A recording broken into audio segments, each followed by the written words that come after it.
a support committee. There's nothing. There's nothing. This woman, Sharon Wiggins, she's the oldest. She's been in prison, the oldest woman lifer we think in the world right now. She's like in her 60s. She's been in prison since she was 16. Avis just wrote me yesterday, and we think they're gonna let her out. Well, she got some type of medical problem. Well, it's just so excessive, and she's in her 60s, and there's just really no reason for her to beat her. Yeah. So I don't actually know the process of which she's getting out, but the rumor around Cambridge Springs is that they're letting her out. Yeah? Yeah. She's actually 60. If you want to check out the website, it's the Campaign for Meaningful Commutation,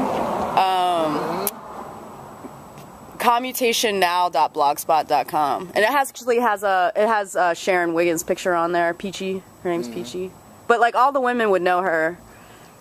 If you have a family and a woman in the prison, they would all know Sharon.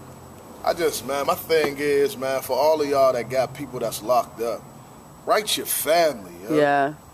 Like, go see them. You ain't doing nothing anyway. Yeah. Like, every Friday night, man, you at the club doing some weird stuff, shaking your little butt. Dudes, man, y'all out here hustling, getting all this money, man. Send somebody some money or something. Like, for real, like, quit acting funny. I don't care, man, if it's your uncle, your dad, your mom, I don't care who it is. Like, show somebody some love, man, that's locked up. For all the money, man, that you spending on weed, like you could have sent that to somebody and made their whole month. Like it's nothing. What's the economics in the prison like? Man, dudes is down bad. What's going on with you, huh? Hello. Huh? Chilling, man. Hi. You all right? We're videotaping you. Is that okay? Hazelwoodian. Yeah. But for all the people, like it don't cost nothing. Like a couple soups. Buy somebody a couple soups for all the weed that you smoking, man. Somebody could be eating some soups. Yeah. So, did you have you said you had a clerical job? Yeah, I had a job. I had a little job making some pennies. How much? How much did you get paid and stuff? 19. You start off at 19 cents when you working your little job. And most dudes, the average dude, they don't make it past 24 cents. And this ain't no get paid every 2 weeks. You get paid once a month, $50.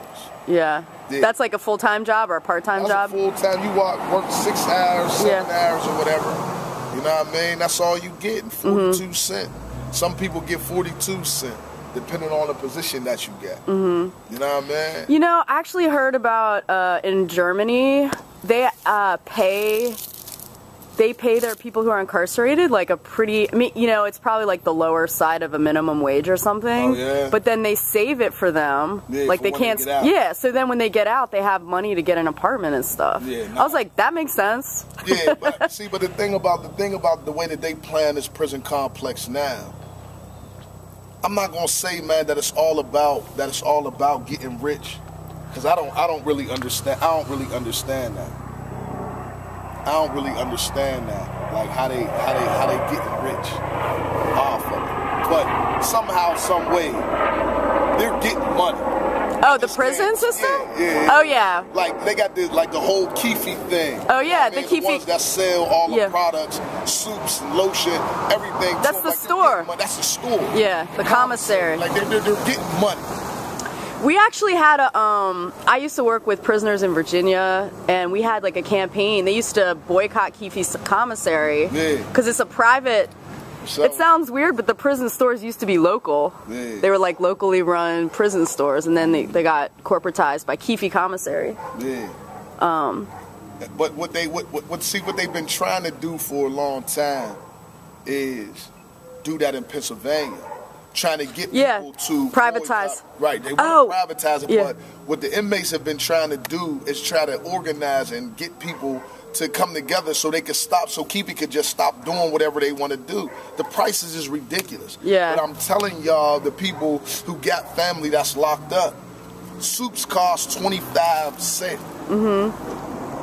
Like oodles and noodles or a cup of soup. A packet of oodles and noodles. Yeah. Costs 25 cents.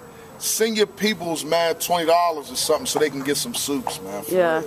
Like $20 goes a long way. $20 will go a long way. Toothpaste, they need soap, deodorant, toothpaste. And I know that, you know, y'all got your own struggles out here. That some of y'all raising 3 or 4 or 5 kids and y'all need y'all money right here, right now. But if you get a couple extra dollars, but see, my thing with that is, even though you raising all these kids, you got enough for a bottle. You got enough to go to the weed man and cop off of him. You got enough to be at the club on Friday nights, Friday and Saturday nights. But your folks, sometimes, even your dad, I don't care if it's your dad that's locked up. I don't care what your mom said about him. Write your dad, man. Write your dad. There be dudes up there, man, who haven't seen their kids, man, since they was born. Fell when the mom was still pregnant. Mom is so mad at him, so she starts bad-mouthing them to the kids. So the kids grow up not wanting to have nothing to do with dad. Yeah. Then when they get to a point where they want to know who their dad was, they don't know where to find them at. Get on the internet. Punch in your dad's name. Yeah, on the inmate locator. On the inmate locator, man. Find anybody you want. Name will pop right up. Anybody with that name will pop right up. I'm telling you because I done it myself. Got like 5 people's numbers who I was trying to find.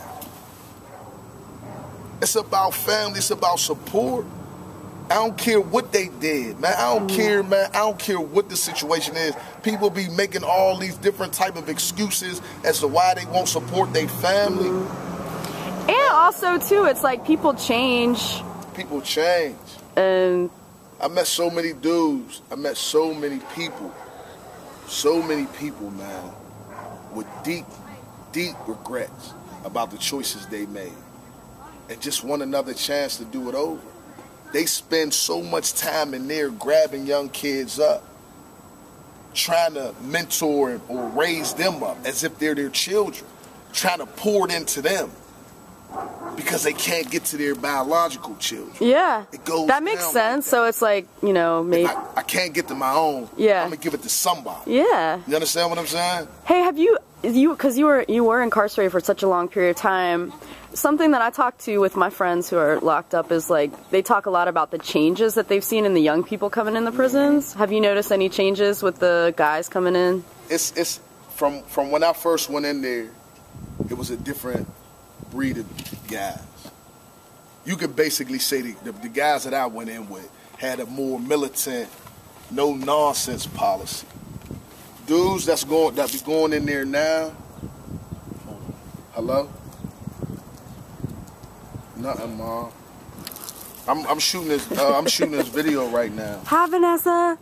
Yeah, Miss Etta said hi. We'll Yeah, cut where it you up. at? Oh, all right. I love you. Yeah, I learned how to use a cell phone too, y'all. They say my cell phone's outdated, but it's mine though, and I got one, and the bill's paid right now. Straight up. But and I just got a text. My wife told me that I look kind of nice. I hope y'all think so too. But yeah, what was I saying? Yeah, the mentality was altogether different, and because You're saying militant. Them in, we were a lot more militant, no nonsense. Like, you better not talk to me like that. To the guards. To the guards, Yeah. you know what I mean? Any part of the administration, they respected it. But you got to figure in the jail that I was at, it was a new jail. So a lot of SCI Green? SCI Green, a lot of what we brought into the environment, like some of these guys were so banged out as far as the gangbang was concerned. And they hadn't been around white folks. You understand what I'm saying? Like, all of their lives, all they knew was the inner city.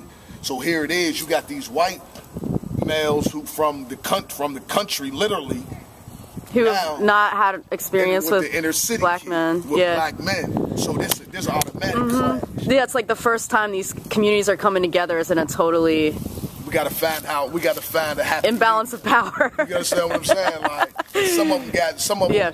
got everything that they was looking for because in their minds they're like, oh, you ain't so tough now that you ain't got a gun. Yeah. And some of these guys is like, yes, I am that tough, and I didn't need the gun. It just so happened that I had one. Yeah. So you got all of that back and forth going on between people. You got some of them who just got racist mentalities. Totally. So on both ends. Some dudes is like, man, forget them hunkies, like death to them all. Yeah.